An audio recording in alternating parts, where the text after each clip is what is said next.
नमस्कार, मैं हूं ए के कश्यप और आज इस वीडियो में बात करने जा रहे हैं कि किस तरीके से बिहार सरकार ने 10% आरक्षण के ईडब्ल्यूएस वाले प्रावधान में कुछ महत्वपूर्ण बातों को फ्रीक्वेंटली आस्क्ड क्वेश्चन में रिलीज किया है। आखिर ये फ्रीक्वेंटली आस्क्ड क्वेश्चन है क्या? देखिए, फ्रीक्वेंटली आस्क्ड क्वेश्चन है कि बिहार सरकार के समान प्रशासन विभाग ने 24 मार्च 2026 को एक प्रश्नों का श्रृंखला तैयार किया है। और ये प्रश्नों का श्रृंखला इसलिए तैयार किया है कि ईडब्ल्यूएस के आरक्षण का जब लाभ अगर आप लेना चाहते हैं, सामान्य वर्ग के उन अभ्यर्थियों को ही केवल दिया जाता है जो आर्थिक रूप से कमजोर या पिछड़े में है। देखिए, यहाँ पे ओबीसी, एससी, एसटी को इसमें ईडब्ल्यूएस के 10% के आरक्षण के लाभ वाले में शामिल नहीं है। तो केवल ईडब्ल्यूएस का लाभ उन्हीं को मिलेगा जो सामान्य वर्ग के जातियों के अंतर्गत आते हैं। अब यहाँ पे प्रश्न ये आता है कि ईडब्ल्यूएस में फ्रीक्वेंटली आस्क्ड क्वेश्चन की जरूरत क्यों पड़ा? समान प्रशासन विभाग ने एक बड़ा लंबा चौड़ा प्रश्नों का श्रृंखला तैयार किया, क्योंकि जब आप ईडब्ल्यूएस के आरक्षण के लाभ लेने के लिए जब आप इसका दावा करते हैं तो यहाँ पे बहुत सारे चीज़ आपको संदेह में लाकर खड़ा कर देता है कि किसे ये लाभ मिलेगा और किसे ये लाभ नहीं मिलेगा। अब इस चीज़ को लेकर जब आप सोचेंगे तो आपका क्या होता है कि ईडब्ल्यूएस के आरक्षण का जब दावा करने जाते हैं तो आपको परिवार के डिफिनीशन पे प्रॉब्लम हो जाती है, आपके माता पिता भाई बहनों वाले कॉलम पे प्रॉब्लम हो जाते हैं। तो उस कंडीशन में बहुत से चीज़ों को यहाँ पे क्लियर किया गया है। तो देखिए, सबसे पहले ईडब्ल्यूएस के आरक्षण के लाभ को लेने के लिए सबसे पहले ज़रूरत पड़ता है आय प्रमाण पत्र का।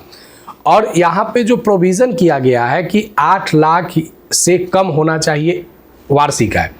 अगर 8 लाख से कम है और सामान्य वर्ग में है तो आप 10% आरक्षण के लिए ईडब्ल्यूएस के लिए आप दावा कर सकते हैं। लेकिन जब आप यहाँ पे 23 नंबर फ्रीक्वेंटली आस्क्ड क्वेश्चन में जब आप देखेंगे तो बड़ा यहाँ पे एक फ्रीक्वेंटली आस्क्ड क्वेश्चन में जो उत्तर दिया गया है वो बड़ा अपने आप में अगर कह सकते हैं कि संदेह की स्थिति आता है कि क्या आने वाले समय में ईडब्ल्यूएस के आरक्षण के अगर आधार पे स्वीकृत बल यानी जो संख्या बल चाहिए ईडब्ल्यूएस का जो विभागों में अगर वो फुलफिल हो जाएगा तो आने वाले समय में जब वैकेंसी रिलीज होगा तो क्या ईडब्ल्यूएस के आरक्षण का 10% का कोटा समाप्त कर दिया जाएगा? बड़ा ये महत्वपूर्ण विषय है और यहाँ इस वीडियो में इस चीज़ को भी देखेंगे। तो चलिए, सबसे पहले यहाँ पे अगर अभी आप नहीं जुड़े हैं मेरे साथ तो ज़रूर जुड़ जाइएगा। वीडियो अच्छा लगेगा तो लाइक शेयर ज़रूर कीजिएगा। कोई सुझाव होगा तो आप कमेंट में लिखिएगा।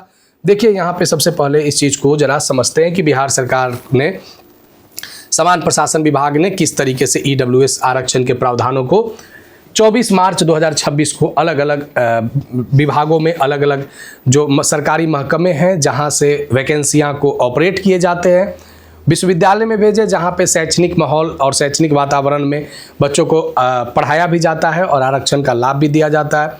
तो सभी जगह जहां पे छात्रों को नौकरी और पढ़ाई को लेकर जो व्यवस्था लागू किए गए हैं उन सभी जगहों पर ये फ्रीक्वेंटली आस्क्ड क्वेश्चन वाला सीरीज भेजा गया है। अब यहाँ पे आप ज़रा देखिए कि ये ईडब्ल्यूएस के आरक्षण में जो महत्वपूर्ण रूप से कुछ बातों को अगर आप देखेंगे तो यहाँ पे सबसे पहले हम लोग चलते हैं कि फ्रीक्वेंटली आस्क्ड क्वेश्चन में कि ये ईडब्ल्यूएस के आरक्षण का लाभ जो मिलता है, ये जो प्रमाण पत्र रिलीज होता है, इसका वैलिडिटी क्या है? तो देखिए, ईडब्ल्यूएस के आरक्षण का लाभ का वैलिडिटी है निर्गत होने से 1 वर्ष तक। यहाँ पे बहुत से लोगों को ये लगता है कि ईडब्ल्यूएस के आरक्षण का लाभ वित्तीय वर्ष जब बदलता है, यानी जैसे ही अप्रैल के महीने में आते हैं वित्तीय वर्ष बदल जाता है तो उस समय ईडब्ल्यूएस के लाभ समाप्त हो जाते हैं। लेकिन ऐसा नहीं है।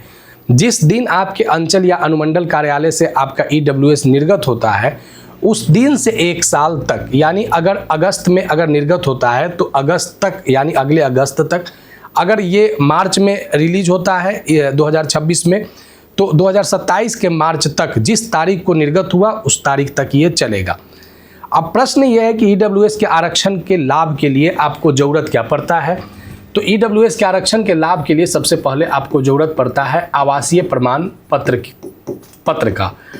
देखिए, उसके बाद जो दूसरा आपको सबसे पहले जो चाहिए वो जाति प्रमाण पत्र चाहिए, जाति प्रमाण पत्र। और यहाँ पे एक महत्वपूर्ण रूप से तीसरा जो महत्वपूर्ण है वो चाहिए आपको आय प्रमाण पत्र। जब ये तीनों पत्र यानी तीनों सर्टिफिकेट जब आपके पास रहेगा तभी आपको ये ईडब्ल्यूएस के आरक्षण का लाभ मिलेगा, क्योंकि जब तक आप बिहार के डोमिसाइल नहीं है तब तक बिहार के किसी भी कैटेगरी में आपको आरक्षण मिलने का तो प्रावधान है नहीं। तो सबसे पहले आवासीय प्रमाण पत्र। तो आवासीय प्रमाण पत्र को जरा यहाँ पे ईडब्ल्यूएस में समझ लेंगे कि आवासीय प्रमाण पत्र में अविवाहित के स्थिति में अगर देखते हैं, अगर अविवाहित की स्थिति में देखते हैं, अविवाहित पुरुष के स्थिति में, तो अविवाहित पुरुष का जो उनका पैतृक अंचल होगा वहाँ से इनका आवासीय बनेगा, और जो महिला होगी अविवाहित जो लड़की होगी उनका भी अपने पिता के अंचल पे इनका आवासीय बनेगा। ठीक है, अब यही आवासीय से पुरुष का आवासीय के बाद यहाँ पे जाति भी बन जाएगा, क्योंकि सामान्य जाति अगर है तभी आप 10% का आरक्षण का दावा कर सकते हैं। ठीक, अविवाहित महिला का भी जाति जो है ये उनके पिता के एड्रेस पे बन जाएगा अविवाहित का।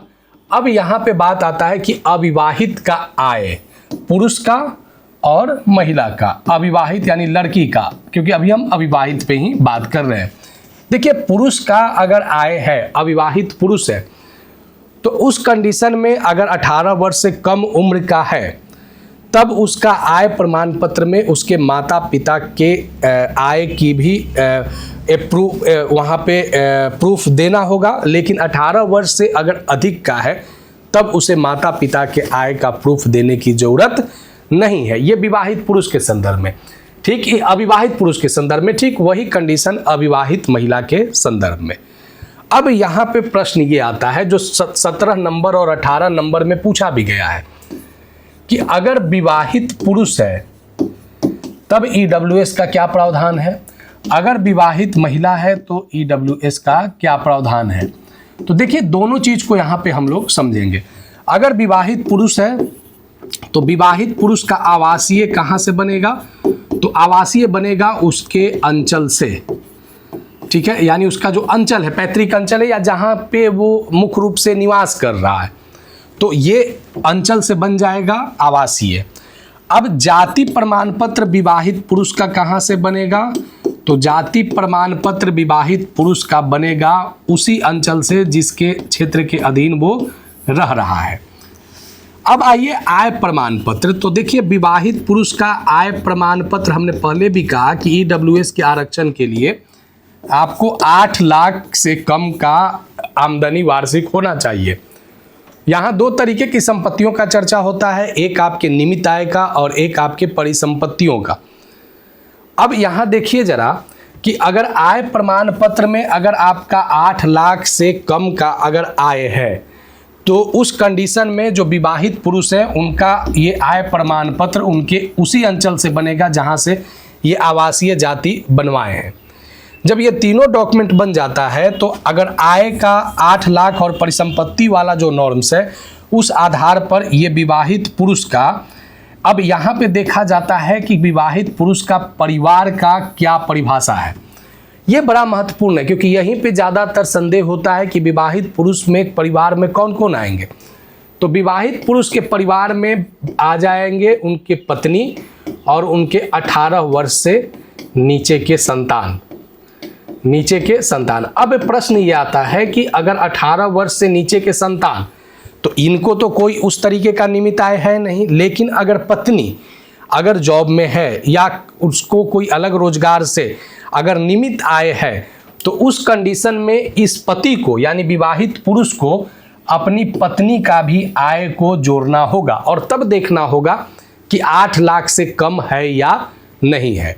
तो पति को अपने आय और पत्नी के आय के आधार पर ही यहाँ पे ईडब्ल्यूएस आरक्षण का दावा कर सकता है।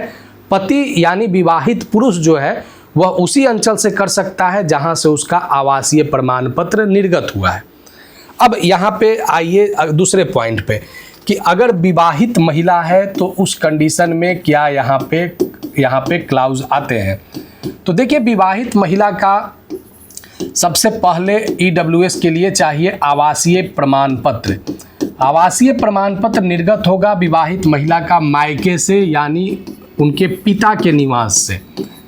क्यों? क्योंकि ये बात क्लियर कर दिया गया है कि बिहार में 10% का जो आरक्षण का लाभ उन्हीं को मिलेगा जो बिहार के डोमिसाइल हैं। तो डोमिसाइल प्रूफ करने के लिए अगर जैसे उत्तर प्रदेश की कोई लड़की अगर बिहार में आके शादी करता है और उसके पिता का आवासीय भी उत्तर प्रदेश का है तो उस कंडीशन में वे महिला बिहार में शादी करने के बाद भी उसे 10% का ईडब्ल्यूएस आरक्षण का लाभ नहीं मिलेगा। यानी आवासीय, यानी उसके मायके का आवासीय बिहार में होना चाहिए। तो विवाहित महिला का आवासीय के लिए उनके पिता का निवास जरूरी है। अब यहाँ पे अगर आप आगे आते हैं तो जाति के लिए, तो जाति जो बनेगा ये महिला के ससुराल से बनेगा, यानी शादी जहाँ पे इन्होंने किया, अगर कोई महिला सामान्य वर्ग में है और उसने जहाँ पे जिस जगह पे जाके शादी किया है, तो वहाँ से ये पता चलेगा कि उसने जो शादी जो किया वो सामान्य वर्ग के किस जाति में किया है। तो उस आधार पे महिला का जाति जो होगा वो ससुराल से निर्गत होगा।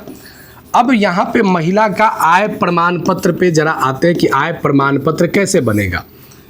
तो महिला के परिवार के डिफिनीशन को जरा समझिए। यहाँ पे महिला का आवासीय तो पिता के आवास निवास से बनेगा, लेकिन विवाहित महिला के परिवार में पिता नहीं आएंगे।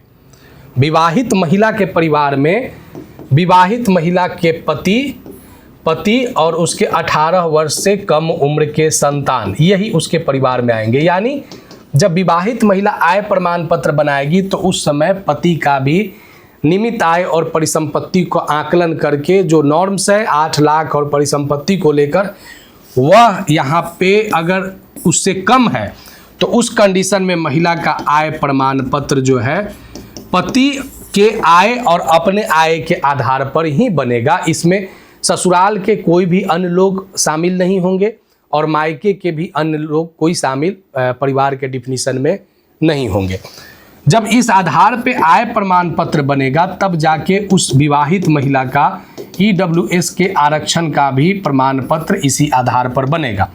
यानी ईडब्ल्यूएस के महिला को आरक्षण लेने के लिए जो अलग हटकर एक जो पॉइंट है कि निवास प्रमाण पत्र उसके मायके का होना चाहिए।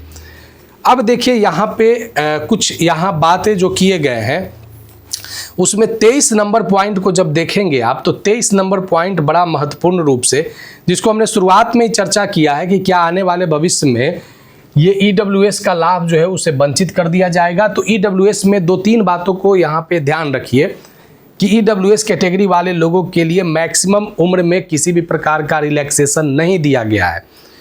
दूसरी बात कि अगर ईडब्ल्यूएस में अगर बैकलॉग का प्रावधान अभी तक नहीं किया गया है, क्योंकि बैकलॉग का मतलब कि अगर ईडब्ल्यूएस कोटा में 200 सीट अगर आता है और अगर 200 सीट में से 180 सीट ही फुलफिल होता है तो बचे हुए रिक्त 20 सीट को अगली वैकेंसी में ऐड नहीं किया जाएगा। बचा हुआ जो वो 20 सीट है उस पर जनरल कैटेगरी के लोग को ईडब्ल्यूएस कोटे में यानी सामान्य वर्ग के तहत उस सीट को शामिल कर दिया जाता है। यानी ईडब्ल्यूएस में एज रिलैक्सेशन का अभी तक कोई छूट का प्रावधान नहीं किया गया है और किसी भी प्रकार के बैकलॉग की सुविधा यहाँ पे नहीं दिया गया है।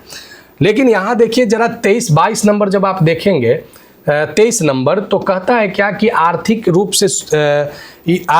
से जो कमज़ोर लोग हैं उन लोगों के रिक्तियों का जो वैकेंसी की गणना होगी वो कैसे किया जाएगा, स्वीकृत बल के आधार पर की जाएगी या चालू वर्ष के रिक्तियों के आधार पर की जाएगी। तो एक बात को यहाँ पे समझ लीजिए कि अगर कोई भी वैकेंसी अगर आता है अगर उस वैकेंसी में स्वीकृत बल अगर स्वीकृत बल यानी नंबर ऑफ वैकेंसी यानी कितने सीट आ रहे हैं, अगर उस सीट में अगर पहले से ही 10% लोग सरकारी नौकरी में हैं तो उस आधार पर 10% का रिजर्वेशन अगली वैकेंसी में ईडब्ल्यूएस को नहीं मिलेगा। क्योंकि यहाँ पे जो बातें जो किए जा रहे हैं कि स्वीकृत बल के आधार पर अगर यानी स्वीकृत बल जो आते हैं, अगर मान कर चलिए कि 200 दरोगा की वैकेंसी 200 पोस्ट ईडब्ल्यूएस का आ रहा है और 200 पूरा फुलफिल है, तो अगली जब नेक्स्ट वैकेंसी आएगा और जब आकलन किया जाएगा तो पता चलेगा कि जो 10% कैटेगरी में ईडब्ल्यूएस कैटेगरी में जितने प्रावधानित दरोगा के पोस्ट हैं उसमें अभी तक फुलफिल है, तो उस कंडीशन में नेक्स्ट वैकेंसी में ईडब्ल्यूएस के 10% आरक्षण को नहीं दिया जाएगा। यानी आने वाले भविष्य में इस 10% के आरक्षण के दावे पर एक बड़ा संशय और खतरा है। आज के इस वीडियो में हमने जो चर्चा किया कि समान प्रशासन विभाग ने किस तरीके से लेटर को रिलीज किया है और इसमें कौन कौन से परिवार के लोग शामिल हैं। वीडियो अच्छा लगा है तो लाइक शेयर जरूर कीजिएगा। कोई सुझाव होगा तो आप कमेंट में लिखिएगा। नए जुड़े हैं तो चैनल को जरूर सब्सक्राइब करके बेल आइकन को दबा दीजिएगा। मिलेंगे आगे नेक्स्ट वीडियो नेक्स्ट टॉपिक में। धन्यवाद।